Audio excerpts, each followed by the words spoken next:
Here's my Blackstone 36-inch griddle that I bought, and I love this thing. It's got 60,000 BTUs of heat. That's plenty of power to grill whatever you want. It's got 4 independent heat zones that are each controlled by their own gas knob.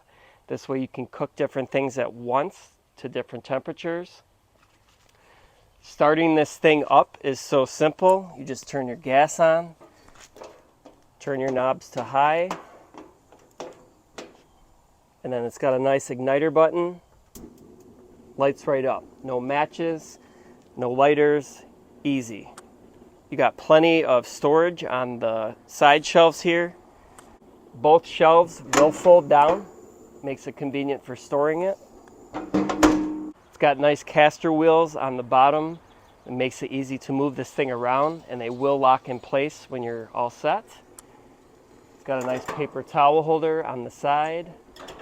And there's plenty of cooking space on this griddle. We've cooked pancakes, plenty of room for pancakes. We've cooked steak. There's a really nice char on that steak. As you can see right here, we're cooking up some shish kebabs. These look like they're gonna be delicious. And then my favorite part of this, when you're done, cleanup is so easy. You just scrape everything right into the back.